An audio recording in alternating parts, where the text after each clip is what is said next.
2016, and it's pretty much only going to be Mega Rayquaza when we start breaking down how ridiculous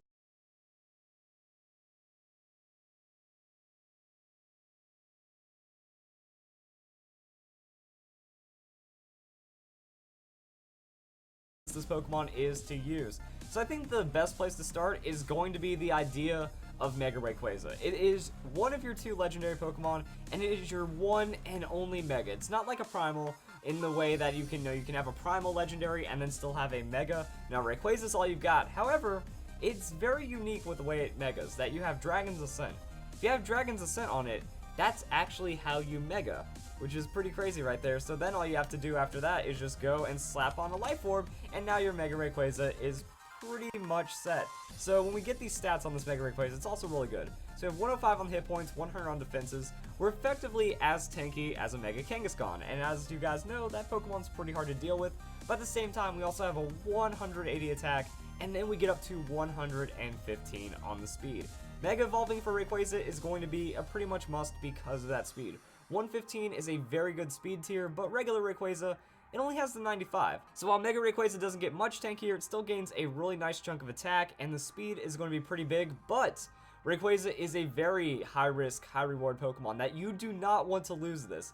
This is your legendary and your Mega that you just cannot afford to give up for free. It needs to get the most out of it, which is why the speed is really good. However, you are not absolutely immortal, that if you get outsped, you can get shut down in many different ways, and then it's going to be pretty bad. If you lose your Rayquaza really early, that could definitely set you back, and unfortunately, Rayquaza works against itself because of the way it wants to run a moveset. Dragon's Ascent, very powerful move. Consider it like a flying type close combat. What it does is has a 120 base power stab move on top of the 180 attack and a Life Orb. It's pretty much going to one-shot almost anything in its way. Even some defensively invested Pokemon are going to have a very hard time with that Dragon's Ascent, but then it lowers your defense and special defense by 1, thus making you fairly easy to pick off afterwards. You also carry the extreme speed, going to be just solid damage. Life Orb, 180 attack, extreme speed, very powerful right there. And then a coverage move. You can throw in like Earthquake, or you can go for something else. Draco Meteor is an interesting option right here because it gives you that special mixed threat that, if they have a physical tank, you throw the Draco Meteor on them, and vice versa with the Dragon's Ascent. But a lot of these things leave you vulnerable. Can't back-to-back on the Draco Meteor because it drops your special attack by 2. Dragon's Ascent, you might knock out a Pokemon, but if the other Pokemon hits you hard enough, you get traded for as well. And if you're running Draco Meteor, you will want a Naive Nature. If you're not running Draco Meteor, you have like Earthquake, Stone Edge, some other options with it, then that's when you just go and run the Jolly Nature. That way we're not losing too much special defense. The reason why the Naive Nature works, however, is because if you're eating like a Moonblast or an Ice Beam in some situations, special defense probably doesn't matter too much, so you might as well just sacrifice where you're going to be at your weakest. So let's just take a look at the other things Rayquaza can do. We have Dragon Dance, Earthquake, Stone Edge. Now this is not a moveset in any way. Choice Band Dragon Dance doesn't work at all, but just kind of shows you can use the Choice Band because Life Orb is going to be a crazy amount of damage. And here's the thing, like this is going to be about off-meta tech on the Rayquaza with this guide, because a lot of people, they're going to be doing a lot of damage calculations for the Life Orb Rayquaza Dragon's Ascent specifically. If you throw them off guard with a Choice Band, well, now that little leeway they have to survive goes out the window, and you might as well just commit to that Dragon's Ascent fully anyways. Now the only problem here is you don't get to run the Protect. You might want to incorporate some way of keeping it safe, but if you do, that Choice Band damage is going to be absolutely absurd. Dragon Dance is an option. If you don't want to worry about that other move, you can put Dragon Dance in right here.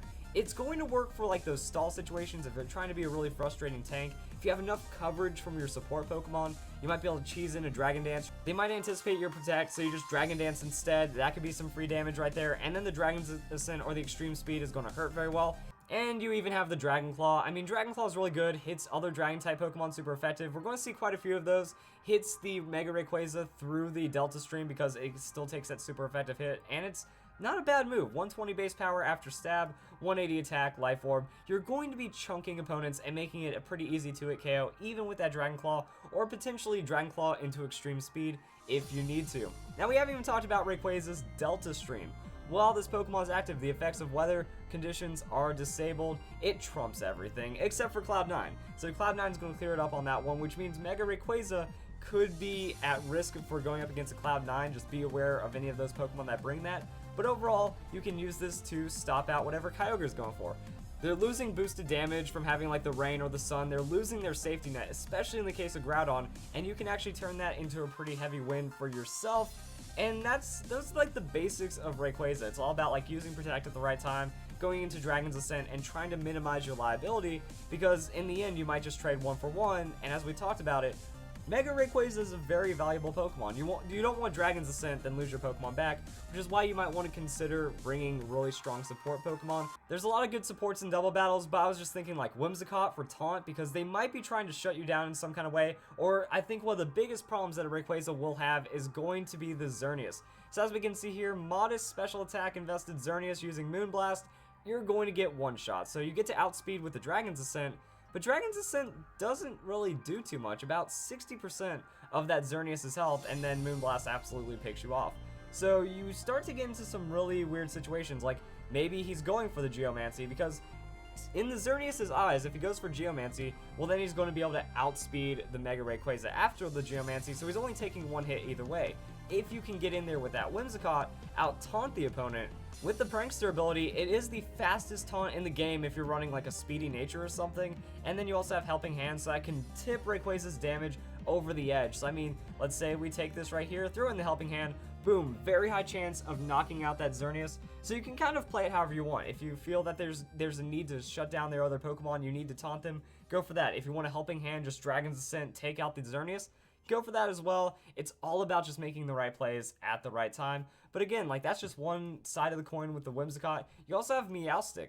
Meowstic has a lot of things that it can do. As for shutting down Xerneas, it can snatch. So all it has to do is snatch that Geomancy. Now Meowstic will get kind of locked down for that turn, but at least you get a free turn on that Rayquaza. You also have